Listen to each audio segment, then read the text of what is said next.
தற்போது கொஞ்ச நேரத்துக்கு முன்னாடி உங்களுக்கு வந்து சென்னை காவல்துறை மூலயமாக ஒரு ப்ரெஸ் ரிலீஸ் வந்திருக்கும். அதாவது நான் அந்த 40 நாளாக சொல்லிகிட்டு இருக்கோம், திமுகவும் திரு ஸ்டாலின் அவர்களும் திரு எடப்பாடி அவர்களும் சேர்ந்து குறுக்கு வழியில் ஆட்சி அமைக்க முயற்சி செஞ்சுட்டு இருக்காங்கன்னு சொல்லிட்டு இருந்தோம். அதுதான் இன்றைக்கி அதனுடைய வெளிப்பாடு. அவர்கள் அனைவரும், அதாவது திமுக சேர்ந்த முக்கியமான நபர்கள், செந்தில் பாலாஜி போன்ற நபர்கள், இப்போ அவர்கள் வந்து ஸ்டாலினுடைய உத்தரவின் பேரில், உதயநிதி உத்தரவின் பேரில் செந்தில் பாலாஜி போன்ற ஆட்கள் வந்து எங்களுடைய பல எம்எல்ஏக்களை தொடர்பு கொண்டு, நாங்கள் உங்களுக்கு 10 கோடி தரோம், 20 கோடி தரோம், 50 கோடி தரோம்னு சொல்லி தொடர்பு கொண்டு ஒவ்வொருவரையும் இந்த 40 நாட்களாக அவர்கள் தொடர்பு கொள்ளாத எம்எல்ஏக்களே கிடையாது, அனைவரையும் ஒவ்வொரு வழியில் பேசிக்கிட்டே தான் வர்றாங்க. நாங்கள் கண்டிப்பாக இதை வந்து சட்டப்பூர்வமாக நடவடிக்கை எடுக்கணுன்ற பட்சத்தில் ஒரு எம்எல்ஏ, எங்களுடைய எம்எல்ஏ வந்து அவரிடம் தொடர்பு கொண்டு அவர் வேண்டாம்னு சொன்ன பிறகு அவரை வந்து இவர்கள் மிரட்டும் தோணியில் பேசியிருக்கிறார்கள். அவர் கொடுத்த புகாரின் அடிப்படையில் இன்றைக்கி வந்து கையும் களவுமாக அந்த பணம் கொடுக்க முற்பட்ட யார் யாரெல்லாம் அதற்கு அந்த குதிரை பேரத்திற்கு பேசினார்களோ அவர்களை காவல்துறை கைது செய்திருக்கிறது. அந்த நபர் நரேஷ் என்ற நபர் கூட, நரேஷ், தியாகராஜன், ஒரு 3 பேர் கைது செய்யப்பட்டிருக்கிறார்கள். ஸோ இந்த நரேஷ் என்ற நபர் வந்து நேரடியாக செந்தில் பாலாஜியுடன், அவருடைய தம்பி அசோக்குடனும் நெருங்கிய தொடர்பில் இருப்பவர். அவருடன் தினமும் பேசியிருக்கிறார். ஒவ்வொரு நாளும் இது தொடர்பாக எல்லா கம்யூனிகேஷனையும் பண்ணியிருக்கிறாரு. எப்போ யார் யாரிடம் எவ்வளோ பணம் கொடுக்கணும், எந்தெந்த எம்எல்ஏவை நான் வாங்க போகிறோம், இந்த மாதிரியான வேலைகளை செஞ்சுருக்கிறாங்க. ஸோ இது தொடர்பாக காவல்துறை 3 பேரை கைது செய்திருக்கிறது. மேலும் இது சம்பந்தமாக விரிவான விசாரணை நடைபெற்று வருகிறது. கண்டிப்பாக இந்த மாதிரியான ஒரு கேவலமான கீழ்த்தரமான வேலையை திரு ஸ்டாலினும் உதயநிதியும் அவர்கள் கையில் வைத்திருக்கும் மற்ற ஒரு சில செந்தில் பாலாஜி போன்ற நபர்களை முடக்கிவிட்டு முழு நேரமாக மற்ற கட்சி எம்எல்ஏக்களை பல கோடி கொடுத்து 50 கோடி வரை பேரம் பேசப்பட்டு வருகிறது. இதனால தான் அவர் சொல்கிறாரு, திரு ஸ்டாலின் வந்து ஒவ்வொரு இடத்துலையும் சொல்கிறார் 30 நாள் சொல்கிறாரு. ஸோ இவங்க சொன்ன விஷயம் என்னென்னா, ஒவ்வொரு எம்எல்ஏக்களையும் தொடர்பு கொண்டு உங்களுக்கு 30 கோடி தரோம், 40 கோடி தரோம், 50 கோடி தரோம் பேசுகிறாங்க. பேசிட்டு வர்ற கூட்டத்தொடரில் நாங்கள் வந்து சபாநாயகர் மீது நம்பிக்கையில்லா தீர்மானம் கொண்டு வருவோம், அதற்கு நீங்கள் எங்களுக்கு வாக்களிக்கணும் அப்படின்னு கேட்டுட்டு வராங்க. ஸோ இது பல எம்எல்ஏக்கள் புகார் அளித்துள்ளனர். ஒரு சில பேர் மிரட்டப்பட்டுள்ளனர். அந்த மிரட்டப்பட்ட எம்எல்ஏ வந்து ஒருத்தர் இன்றைக்கி புகார் அளிச்சிருக்கிறார். இதை இவர்கள் விடாமல் செய்து கொண்டிருக்கிறார்கள். மக்கள் அனைவரும் இதை பார்த்து கொள்ள வேண்டும். இவங்க என்ன செஞ்சுட்டு இருக்காங்கன்னு பார்த்து கொள்ள வேண்டும். ஆயிரக்கணக்கான கோடி, லட்சக்கணக்கான கோடி தமிழக மக்களிடம் கடந்த 5 வருடங்களில் கொள்ளையடித்து விட்டு அவங்களால இன்றைக்கி சும்மா இருக்க முடியாமல் இன்று எப்படியாவது எம்எல்ஏக்களை விலைபேசி வாங்கி விடலாம் என்று குறுக்கு வழியில் முயற்சி செஞ்சுட்டு இருக்காங்க. ஸோ இதற்கு எடப்பாடியும் ஒரு வகையில் அவர்களுடன் கூட்டு சேர்ந்து கொண்டு எப்படியாவது குறுக்கு வழியில் இவங்கெல்லாம் சேர்ந்து ஆட்சி அமைக்கணும்னு முயற்சி செஞ்சுட்டு இருக்காங்க. ஸோ இதோடைய வெளிப்பாடு தான் இன்றைக்கி இந்த கைது. ஒரு புகாரின் அடிப்படையில் இன்னும் பல பேரை இவர்கள் தொடர்பு கொண்டு பேசிட்டு வராங்கன்னு எங்களுக்கு தகவல் இருக்குது. பலர் புகார் அளித்தும் உள்ளனர். கண்டிப்பாக யார் யாரெல்லாம் இந்த மாதிரியான கீழ்த்தரமான வேலைகளை செய்வார்களோ சட்டப்பூர்வமாக கடுமையான நடவடிக்கை, புகாரின் அடிப்படையில் பல பேர் புகார் கொடுத்துருக்காங்க, சட்டப்பூர்வமான கடுமையான நடவடிக்கை எடுக்கப்படும். இல்லை, சட்டப்பூர்வமாக யார் யாரெல்லாம் இவர்கள் தொடர்பு கொண்டு வர்றாங்களோ அதெல்லாம் புகாராக வந்துள்ளது. யார் யார்கிட்டலாம் இவங்க வந்து யார் தொடர்பு இருக்காங்களோ கண்டிப்பாக அதில் காவல்துறை ஏதாவது ஆதாரத்தை கைப்பற்றும் பட்சத்தில் கண்டிப்பாக கைது செய்யப்பட்டு கடுமையான நடவடிக்கை எடுக்கும். ஏன்னா வந்து நேரடியாக ஒரு எம்எல்ஏவை பர்ச்சேஸ் பண்ணுறதுக்கு நேரடியாக பணம் கொடுக்க முற்பட்டார்கள் என்றால் அதற்கு நேரடியாக செந்தில் பாலாஜியின் அடுத்த அளவில் இருக்கிற நபர்கள், செந்தில் பாலாஜி கூடயே இருக்கும் நபர்கள், இன்னும் கூடயே சுற்றும் நபர்கள், செந்தில் பாலாஜியோடைய அனைத்து போக்குவரத்தையும், அனைத்து பணத்தையும், அனைத்து கரூர் கம்பெனி என்ற பெயரில் யார் யாரெல்லாம் இங்கே வந்து கரூர் கேங்கு, கரூர் கம்பெனி நடத்திட்டு இருந்தாங்களோ அந்த நபர்கள்லாம் இதில் நேரடியாக தொடர்பில் இருக்கிறார்கள் என்ற தகவல் எங்களுக்கு வந்துட்டு இருக்கு. கண்டிப்பாக அனைவர் மீதும் காவல்துறை கண்டிப்பாக சட்டப்பூர்வமாக காவல்துறை இதில் தொடர்புள்ள அனைவரையும் கைது செய்ய வேண்டும். இது மாதிரியான குதிரை பேரத்தை இவர்கள் நிறுத்த வேண்டும். இதை ஒரு வழியில் இவங்க செஞ்சுக்கிட்டு வேறு வழியில் வந்து எல்லாரையும் எங்கள் மேலே புகார் கொடுறோன்னு சொல்லி ஒரு கீழ்த்தரமான வேலையை ஸ்டாலின் செஞ்சுட்ருக்காரு. கொஞ்சம் கூட வெக்கமா இல்லையா? நீங்கள் வந்து இன்றைக்கி 40 கோடி 50 கோடி கொடுத்து ஒரு எம்எல்ஏ விலைக்கு வாங்கும் அளவிற்கு ஸ்டாலினுக்கு கொஞ்சம் கூட வெக்கமா இல்லையா? மக்கள் உங்களுக்கு எதிராக தீர்ப்பளிச்சிட்டாங்க. உங்கள் கூட்டணி கட்சியெல்லாம் நீங்கள் செய்கிற வேலையை பார்த்து உங்கள்கிட்ட வெளியே விட்டாங்க. நீங்கள் என்ன வேலை பார்த்தீங்க? எடப்பாடியை முதல்வராக்கணும்னு போய் ஒவ்வொரு கூட்டணி கட்சி தலைவர்கிட்டும் பேசியிருக்கீங்க. இதற்கு மேலே கேவலமான வேலையை ஸ்டாலின் செய்ய முடியுமா? அதையும் செஞ்சு விட்டு இன்றைக்கி அதுலேயே ஒரு வெற்றி பெற முடியாமல் இன்றைக்கி வந்து ஒவ்வொரு எம்எல்ஏவும் 50 கோடி கொடுத்து பர்ச்சேஸ் பண்ணுற வேலையை, 40 கோடி 50 கோடி கொடுத்து பர்ச்சேஸ் பண்ணுற வேலையை ஸ்டாலின் செஞ்சுட்டு இருக்கிறாரு. அதுக்கு செந்தில் பாலாஜி போன்ற நபர்கள் கடந்த 5 வருஷமாக தமிழக அரசியலில் தமிழக அரசை கொள்ளையடித்த நபர்கள், அவர்கள் வச்சிருக்கிற பணத்தை வச்சுக்கொண்டு இந்த மாதிரி வேலையை செஞ்சுட்டு இருக்காங்க.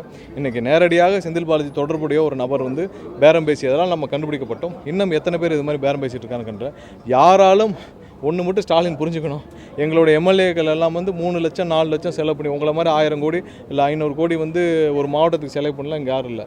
3 லட்சம் 4 லட்சம் செலவு பண்ணி தான் எங்கள் எம்எல்ஏ ஆனாங்க. அடுத்த தேர்தலும் நாங்கள் இப்படி தான் எதிர்கொள்வோம். ஒவ்வொரு தேர்தலும் நாங்கள் எங்கள் எம்எல்ஏலாம் 2 லட்சம் 3 லட்சம் செலவு பண்ணி அவங்களால முடிஞ்சளவு பிரச்சாரத்தை பண்ணிவாங்க. மக்கள் எங்களுக்கு வாக்களித்திருக்காங்க. மக்கள் அனைவரும் 100% நம்பிக்கையோடு எங்களுக்கு வாக்களிச்சிருக்காங்க. உங்களை மாதிரி ஓட்டுக்கு 2000 கொடுத்தோ இல்லை ஒரு தொகுதிக்கு 70 கோடி செலவு பண்ணியாலும் அங்கே யாரும் வரல. அதனால் எங்களோட எம்எல்ஏக்களுக்கு அதே 2 லட்சம் 3 லட்சம் இருந்தால் போதும். அடுத்த தேர்தலில் எப்போ வேணாலும் சந்திப்போம். இன்றைக்கி தேர்தல் வந்தாலும் நாங்கள் சந்திப்போம், நாளைக்கு தேர்தல் வந்தாலும் நாங்கள் சந்திப்போம். அதில் எந்த பயமும் யாருக்குமே கிடையாது. நீங்கள் இந்த கேவலமான வேலையை விட்டுட்டு உண்மையாக நீங்கள் செய்த மக்களுக்கு என்ன 5 வருஷம் நீங்கள் என்ன கெடுதல் செஞ்சீங்க, என்ன தீய வேலைகள் செஞ்சீங்க, அதை உணர்ந்து மக்களிடம் மன்னிப்பு கேட்டுவிட்டு தயவு செய்து அரசியலேருந்து ஒதுங்கிருங்க. திரு ஸ்டாலின் இதுக்கு மேலே நீங்கள் அரசியலேருந்து ஒதுங்கிருங்க. ஏன்னா இது வரைக்கும் ஒரு முதலமைச்சர் வேட்பாளர் தோற்றுள்ளாரா? ஒரு முதலமைச்சர் வேட்பாளர் முதலமைச்சராக இருந்தவர் இன்று அரசியலில் தோற்று போயிருக்கிறார். ஸோ இதற்கு மேலே என்ன கேவலம் இருக்குது? கடந்த 50 வருஷத்தில் அந்த மாதிரி நடந்திருக்கா? 50 வருஷத்தில் ஒரு திமுகவுடைய ஒரு முதலமைச்சர் வேட்பாளர் தோற்று போயிருக்கிறார். அதுதான் மக்கள் உங்களுக்கு கொடுத்த ஒரு பாடம். இதற்கு மேலே திருந்துங்க. இதுக்கு மேலே உங்களுக்கு வந்து அடுத்த வர சந்ததியை ஒழுங்காக வழிகாட்டுங்க. இன்னும் போய் 50 கோடி கொடுத்து செந்தில் பாலாஜி போன்ற நபர்கள் நீங்கள் கூட வச்சுக்கிட்டு, அசோக்குமார் நபர்களை கூட வச்சுக்கிட்டு நீங்கள் கட்சியை நடத்துனீங்கன்னா இப்படி தான் இருக்கும். இந்த மாதிரி வேலைகள்லாம் செய்யணும். இந்த மாதிரியான கேவலமான வேலையை விட்டுட்டு மக்கள் தீர்ப்பை ஏற்றுக்கொண்டு நீங்கள் தயவு செஞ்சு அரசியலை விட்டு ஒதுங்கிருங்க. இல்லாட்டி நீங்கள் எல்லாம் முடிவு செஞ்ச மாதிரி திமுகவும் அதிமுகவும் மொத்தமாக வந்து வேறு ஏதாவது பாரதிய ஜனதா கட்சி மாதிரி இணைஞ்சிட்டு ஏதாவது உங்களுக்கான அரசியல் ஆதரவு தேடிக்கங்க.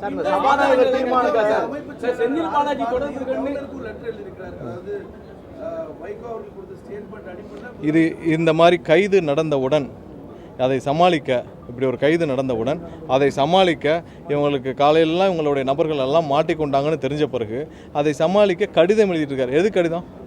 எதுக்கு கவர்னருக்கு கடிதம்? ஆதாரம் தான் கொடுக்கணும் தானே? நாங்கள் தான் ஆதாரம் இருக்குன்னு சொல்கிறோங்களா? எதுக்கு கவர்னர் கடிதம்? கவர்னர் என்ன செய்வார்? நாங்கள் யாரிடமும் குதிரை பேரம் செய்யவில்லை, 100% சொல்கிறோம். நாங்கள் யாருக்காவது ஏதாவது செஞ்சுருக்கோமா? இல்லை. அவர்கள் வந்து நீங்கள் போய் திமுகவும் அதிமுகவும் சேர்ந்து ஆட்சி அமைக்கணும் முடிச்சேன்னு யார் கூட இருப்பா? கூட்டணி கட்சியில் இருந்த தலைவர்கள் என்ன சொன்னாங்க? யாராவது வந்து உங்கள் கூட கூட்டணி இருப்பாங்களா? அதாவது திமுகவும் அதிமுகவும் நாங்கள் எடப்பாடியை முதல்வராக்கிறோம்னா, எடப்பாடியை முதல்வராக்கிறக்கா திமுக இருக்க கட்சி தொண்டரில் வேலை பார்த்தாங்க, இல்லை எடப்பாடியை முதல்வராக்கிறக்கா திமுக இருக்க எல்லா கட்சி நிர்வாகிகளும் சேர்ந்து வேலை பார்த்தாங்க. இந்த மாதிரியான ப்ரொப்போசல், கேவலமான ப்ரொப்போசலை ஸ்டாலின் செய்யலாமா? ஃபஸ்ட்டு செஞ்சனால தான் கூட்டணியிலிருந்து வெளியேறினாங்க. எங்களுக்கான நம்பர்ஸ் 120 இருக்குது. யாருக்கு அரசியலே இல்லைன்னு தெரியுதோ அவங்கெல்லாம் கட்சியை விட்டு வெளியேறாங்க. இப்போ திமுக இருக்கிற யாருக்கா அரசியல் இருக்கா? இல்லை, முதலே இல்லை. இப்போ அதை விட மோசம். அதிமுக யாருக்கா அரசியல் இருக்கா? அரசியல் இப்போ ஒரு எதிர்காலம் இருக்கா? யாருக்குமே இல்லை. யாராவது ஒருத்தருக்கு இன்றைக்கி அதிமுக அரசியல் எதிர்காலம் இருக்கா? அடுத்த தேர்தலில் நீங்கள் நின்றால் ஜெயிப்பீங்கன்னு ஒருத்தரை சொல்லுங்கள். யாரும் ஜெயிக்க மாட்டார்கள். அரசியல் எதிர்காலம் இல்லைன்னு நினைக்கிறவங்க எல்லாரும் அந்த கட்சியிட்டு வெளியேறாங்க. எம்எல்ஏவாக இருப்பவர்கள் மக்களை சந்திக்க முடியாமல் 5 வருஷம் சும்மா எப்படி இருக்கிறது? சும்மா போய் தொகுதியில் சுற்ற முடியாது. எம்எல்ஏவாக இருக்கவங்க அவ்வளோ கஷ்டம் இருக்குது. நீங்கள் ஒவ்வொரு இடத்துக்கும் போகணும், மக்களை சந்திக்கணும், வாக்களிச்சு ஜெயிச்சிருக்கீங்க. நீங்கள் மக்களுக்கு ஏதாவது செய்யணும். எதுவுமே செய்யாமல் சும்மா சுற்றி வர முடியாது ஒரு எம்எல்ஏ வந்து. அதை விட பெரிய கொடுமை ஒன்றுமே இல்லை. அதனால் எல்லாரும் வந்து இதுக்கு மேலே வெறும் எம்எல்ஏவை தொடர்ந்து எதுவுமே செய்ய முடியாமல் மக்களிடம் தினமும் பயந்து ஓடுவதற்கு பதில் நாங்கள் ரிசைன் பண்ணுறோன்றாங்க. இந்த சூழ்நிலைக்கு தள்ளியது ஸ்டாலினும் எடப்பாடியும் தான். இன்னும் அந்த சூழ்நிலை ரொம்ப மோசமாக கொண்டு போயிட்டுருக்காங்க. ஆர்எஸ் பாதி என்ன லெட்டரில் யாருக்கு லெட்டர்? உங்களுக்கு ஆதாரம் இருக்கா சொல்லுங்கள். நாங்கள் யார்கிட்ட பேசினோமா? ஏதாவது சொல்லியிருக்கோமா? எதுவுமே சொல்லலை. நாங்கள் யாரையும் போய் கூட்டோமா, நீங்கள் வந்து எங்களோட சேருங்க, உங்களுக்கு அது தரது எதுவுமே இல்லை. எங்களுக்கு நம்பர்ஸ் இருக்குது. கூட்டணி கட்சியிலேருந்து நாங்கள் பேசினோம். கூட்டணி கட்சிகளில் இப்போ நாங்கள் காங்கிரஸ், கம்யூனிஸ்ட் அனைவரும் சேர்ந்து எங்களுக்கு ஆதரவு கொடுக்குறேன்னு சொன்னாங்க. ஏன்னா அது மக்களுடைய தீர்ப்பு. நீங்கள் எடப்பாடியை போய் முதல்வராக்கணும்னு கூட்டணி கட்சி சொன்னோன்னு யார் உங்களோட பயணிப்பா? ஸ்டாலினோட யார் பயணிப்பா? எடப்பாடி முதல்வராக்கிறதுக்கு அவங்களுக்கு வந்து காங்கிரஸும் பிஜேபியோடு நின்று பிஜேபியோடு ஜெயிச்ச எடப்பாடியை முதல்வராக்கிறதுக்கு அவங்க காங்கிரஸும் கம்யூனிஸ்ட்டும் அண்ணன் திருமாவளவனும் இல்லை ஐயோமலும் இருப்பாங்க. ஐயோமல் ஐயா காதர் தெளிவாக சொன்னார்ல, பிஜேபியோடு ஜெயிச்சு எடப்பாடியை முதல்வராக்கிறதுக்காக ஸ்டாலின் இந்த நாங்கள்லாம் சேர்ந்து இவ்வளோ வேலை பார்த்தோன்னு சொன்னார். அதான முக்கிய காரணம். அதுக்கு தானே வெளியேறினாங்க. அவரெல்லாம் எங்களுடன் சேர்ந்து இன்றைக்கி ஆட்சி அமைக்க மக்களோட தீர்ப்பு ஏற்றுக்கிட்டாங்க. அதையும் பொறுத்து கொள்ள முடியாமல் வீட்டில் சும்மா உட்கார்ந்துக்கிட்டு எந்த வேலையும் செய்யாமல் இன்றைக்கி உங்களுடைய மகன் வந்து அரசியலில் எதுவுமே தேர மாட்டான்னு தெரிஞ்சுக்கிட்டு இப்படியாவது குறுக்கு புத்தியில் நீங்கள் வந்து இன்றைக்கி யாரையாவது விலை கொடுத்து வாங்க முடியும்னு நினச்சிங்கன்னா அது நடக்காது. நீங்கள் வந்து உங்களுடைய மகன் 5 வருஷம் நீங்கள் ட்ரெயின் பண்ணி பார்த்தீங்க, எதுவுமே நடக்கலை. அவர் ஒரு அரசியல்வாதியாக கூட நீங்கள் பொது வழியில் வர முடியல. இன்றைக்கி எங்கே இருக்காது தெரியுமா? துபாய் போய் 1 வாரம் ஆச்சு. அப்படி ஒரு நபரை வச்சு நீங்கள் எப்படி அரசியல் பண்ணுவீங்க? நீங்கள் அதெல்லாம் மகனை முதல்ல ட்ரைனிங் பண்ணுற வேலையை பாருங்கள். உங்களுடைய மகன் உதயநிதியை ட்ரைனிங் பண்ணுற வேலையை பாருங்கள். நீங்களே கடைசி வரை அரசியல்வாதி ஆக முடியவில்லை. அதனால் கடைசி வரை உங்கள் பேரை சொல்லி ஸ்டாலின் தலைமையின் அரசுன்னு எனக்காக சொல்லியிருக்காரா? திராவிட மாடல் அரசுன்னு சொல்லுவார். ஏன்னா அவருக்கே அந்த தைரியம் கடைசி வரை வரவில்லை. கடைசி வரை அவருக்கே வந்து ஸ்டாலின் தலைமையிலான அரசு என்னைக்கா சொல்லியிருக்காரா? அது வந்து என்றைக்கும் அவரால் இது எதுவுமே இல்லை. அவருக்கு அந்த தைரியம் கடைசி வரைக்கும் வரலை. அது கடைசி வரைக்கும் திராவிட மாடல் அரசு தான் சொல்லியிருக்காரு. இப்போவும் சொல்கிறோம், திமுகவோட அத்தியாயம் இத்தோடு முடிஞ்சு விட்டது. என்னைக்கு இந்த கேவலமான வேலை, அதாவது அதிமுகவோட சேர்ந்து ஆட்சி அமைக்கணும், பிஜேபியோட சேர்ந்து ஆட்சி அமைக்கணும் முயற்சி செஞ்சாங்களோ, திமுகவுடைய அத்தியாயம், திமுகவோட எதிர்காலம் இத்தோடு முடிஞ்சு விட்டுச்சு. இனிமேல் வேற ஏதாவது வேலை இருந்தால் அவர் கண்டிப்பாக பல பேரிடம், அதாவது ஆதாரத்துடன் 35 கோடி ரூபாய் பேரம் பேசியது எங்களுக்கு ஆதாரத்துடன் காவல்துறைக்கு வந்ததால் உடனடியாக கைது செய்யப்பட்டனர். செந்தில் பாலாஜியும் அவருடைய தம்பியும் அவருடன் இருக்கும் நபர்களும் நேரடியாக தொடர்பு இருக்கும் நபர்களும் இதில் சம்பந்தப்பட்டிருக்கிறார்கள். இதற்கு மேலே ஒரு கேவலமான விஷயத்தை திமுக அந்த தலைவர், அவருடைய தலைவர் ஸ்டாலினும் உதயநிதியும் முடக்க முடியாது. காவல்துறை விசாரணை இல்லை காவல்துறை அவருடைய விசாரணையை தொடர்ந்துகிட்டே வராங்க. கண்டிப்பாக அடுத்தடுத்த கட்டங்களில் யார் யார் கைது செய்யப்படுறாங்களோ அது காவல்துறை தெரிவிப்பார்கள். இது மாதிரியான ஒரு மோசமான குற்றத்தை செய்தவர்கள் எந்த காலத்தில் விடுவிக்கப்படுவார்கள். என்ன சொல்லியிருக்காரு? ரெண்டு பேர் ராஜினாமா பண்ணா வந்து பிரச்சாரம் பண்றேன்னு, அதாவது அண்ணன் வைகோ அவர்கள் சொன்னது என்னன்னா, அண்ணன் வைகோ அவர்கள் நாங்களும் உங்களுடன் சேர்ந்து பயணிக்க ஆசைப்படுகிறோம். அப்படி பயணிக்கும் இல்லை உள்ள பேச்சுவார்த்தை என்ன, உள்ள நடந்த பேச்சுவார்த்தைகள் தான் நான் சொல்கிறோம். நீங்கள் அண்ணன் வைகோ அவர்களிடம் நீங்கள் கேட்டு பாருங்கள். அதாவது யாரையும் இங்கே யாரிடமும் இங்கே வந்து யாரையும் இழுக்கவில்லை. அவர்களும் எங்களுடன் சேர்ந்து பயணிக்க வேண்டும் என்று விரும்புகிறார்கள். யார் பயணிக்க வேண்டும் சட்டப்பூர்வம், ஏன்னா அவங்க எம்எல்ஏ அங்கே திமுகவுடைய சின்னத்தில் ஜெயிச்சிருக்காங்க. அவங்க எப்படி எங்களோட பயணிக்க முடியும்? அந்த முடிவில் அவங்க எம்எல்ஏ எடுக்கணும், அவங்களோட கட்சியில் இருக்கணும். அதில் நாங்கள் என்ன சொல்கிறதுக்கு இருக்குது? ஸோ அவர்கள் யாராக இருந்தாலும் அவர்களுடன் சேர்ந்து கட்சியாக அண்ணன் வைகோ அவர்களோட மதிமுக கட்சியாக நாங்கள் வந்து பயணிக்கிறது எந்த தப்பு இல்லை.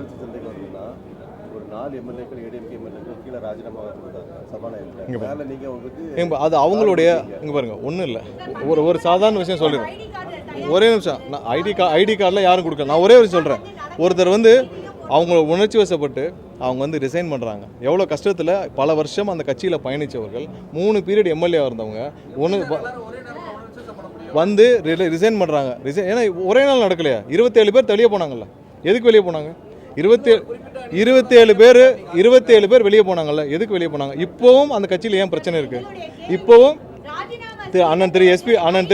திரு எஸ்பி வேலுமணி அவர்கள் வந்து இங்கே மிஸ்டு கால் கொடுத்தா ஐடி கார்டு வந்துருங்க, அதெல்லாம் பிரச்சனை இல்லை. ஏன்னா நீங்கள் ஆன்லைனில் கொடுத்தீங்கன்னா உடனே வந்துடும். ஃபோட்டோவும் சேர்த்தான் அப்லோட் பண்ணால் வந்துடும். அது ஒரு பெரிய விஷயம் இல்லை. 2 நிமிஷத்தில் 3 ஸ்டெப்பில் ஐடி கார்டு வந்துடும். ஓட்டர் ஐடி கொடுத்தா வந்துடும். சரி, என்னென்னா உணர்ச்சி வசப்பட்டு 3 பேர் ரிசைன் பண்ணுறாங்க. உடனே சந்திக்கணும்னு விரும்புகிறாங்க. உடனே மேலே வர்றாங்க. அவர்களை ஆசுவாசப்படுத்தி நீங்கள் போங்கன்னு சொல்லி தான் அனுப்பிச்சி வைக்க முடியும். ஏன்னா அவங்களுடைய ஆதங்கம் அப்படி. ஒரு எடப்பாடி ஏமாற்றிட்டாரு, ஸ்டாலின் ஏமாற்றிட்டாரு. அவங்க ஓட்டு போட்ட மக்களை போய் சந்திக்க முடியுமா? ராஜினாமா செஞ்சுட்டு அவங்க எங்கே போவாங்க சொல்லுங்கள்? ஒரு 3 பேர் ராஜினாமா செய்கிறாங்க. ஒரு எம்எல்ஏ ராஜினாமா செய்கிறது சாதாரண விஷயம் இல்லை. ரொம்ப அவ்வளோ கஷ்டப்பட்டு 1 மாதம் வேலை பார்த்து ஜெயிக்கிறாங்க. அவங்க இன்றைக்கி ராஜினாமா செய்கிறாங்க. ராஜினாமா செஞ்ச பிறகு தொகுதிக்கே போக முடியல. அவங்க 10 நாள் ஆச்சு. அவங்க அதுக்கப்புறம் அவருடைய அரசியலில் என்ன பண்ணணும், ஏது பண்ணணும், தொகுதியில் போய் என்ன பதில் சொல்லுவோம், இதெல்லாம் அவங்க தெரிஞ்சுக்கணும்ல. உணர்ச்சி வசப்பட்டு வர்றாங்க. அவங்கள ஆசுவாசப்படுத்தி நீங்கள் போங்கன்னு சொல்லி ஆறுதல் கூறி அனுப்பிவிடணும். இது மாதிரி பலர் இருக்காங்க, எல்லா கட்சியிலும் இருக்காங்க. அதாவது திமுகவில் இருக்காங்க, அதிமுகவில் இருக்காங்க. பல பேர் வந்து இப்படி ஒரு கேவலமான தலைமை இப்படி ஒரு முயற்சியை செஞ்சு 2 குடும்பமும் இந்த லெவலுக்கு கீழ்த்தரமாக இறங்கிட்டாங்க. இவர்கள் கூட எப்படி பயணிக்கிறதுன்னு எல்லாரும் இருக்கிறாங்க. ஒரு எம்எல்ஏவாக இருந்து 3 தடவை எம்எல்ஏவாக இருந்து ரிசைன் பண்ணுறது சாதாரண விஷயம் இல்லை. அவங்க ரிசைன் பண்ணிட்டு அது நம்ம கையில் இல்லைங்க, அது அவங்களுடைய முடிவுங்க. நம்ம என்ன சொல்கிறது? இல்லை நம்ம அது சம்மந்தமாக இல்லை ஒரு விஷயம் சொல்லிக்கிறோம். அது சம்மந்தமாக இங்கே பாருங்க, இல்லை அவங்க எல்லாம் திமுகலேருந்து எத்தனை நிர்வாகிகள் தினம் வந்து எங்களை சந்திக்கிறாங்க. நிர்வாகிகள் தினம் வந்துடுறாங்க. எங்களால் பயணிக்க முடியல, அந்த கட்சியில் தொடர முடியல, அது கட்சியே இல்லை. அவங்க பாட்டுக்கு ஒரு குடும்பம் இருந்துச்சு. முன்னாடியாவது கலைஞராவது எல்லாரையும் பார்த்துட்டு இருந்தார். இப்போ அதுவும் இல்லாமல் ஒரே குடும்பம் ஸ்டாலின் குடும்பம் ஆயிடுச்சுன்னு சொல்லிட்டு இருக்காங்க. இதே மாதிரி தான் எங்கள் சம்பந்தமாக யாருமே யாரிடமும் பேசவில்லை. உறுதியாக சொல்கிறோம். அவர்களாக வந்து ரிசைன் பண்ணுறாங்க. அவர்களையும் நாங்கள் வந்து யாரையும் வந்து நீங்கள் ரிசைன் பண்ணி யாரையும் நாங்கள் கேட்டது. அவங்களா ரிசைன் பண்ணுறாங்க, வேறு வழி இல்லாமல் ரிசைன் பண்ணுறாங்க. 27 இல்லை இங்கே பாருங்க, அண்ணன் அண்ணன் வைகோ அவர்கள் தெளிவாக திமுகவுடன் பயணிக்க முடியாத சூழ்நிலையில் அவர் உள்ளார் என்பதை கண்டிப்பாக எல்லாரிடமும் எங்களிடமும் தெரிவித்தார். அதுக்கப்புறம் அது அவங்க எம்எல்ஏவுடைய முடிவு, அதுக்கு நம்ம என்ன சொல்கிறதுக்கு இருக்குது. இதில் எந்த விதத்திலும் எந்த ஆதாயத்திற்காகவோ எந்த விதத்திலும் நாங்கள் நீங்கள் உங்களுக்கு இது தரோம் அது தரோம்னு பேரம் பேசி நீங்கள் ரிசைன் பண்ணவோ இதுவும் சொன்னது கிடையாது. அது அவங்களோட தனிப்பட்ட முடிவு. அப்படிலாம் அப்படிப்பட்ட வார்த்தையை இல்லை அப்படிப்பட்ட வார்த்தையை கண்டிப்பாக 100% எங்களுடைய முதலமைச்சர் சொல்லவில்லை. இல்லை அப்படிப்பட்ட வார்த்தையை சொல்லவில்லை. நீங்கள் கோர்வையாக அங்கே நடந்த எல்லாத்தையும் அங்கே கோர்வையாக முழுசாக நீங்கள் அவர்கிட்ட கேட்டிங்கன்னா அங்கே நடந்த என்னதுன்னு முழுசாக கேட்டிங்கன்னா அவர் விளக்கம் கொடுப்பார். அண்ணன் வைகோ அவர்களும் விளக்கம் கேட்டுக்காங்க. சரி சரி வேறு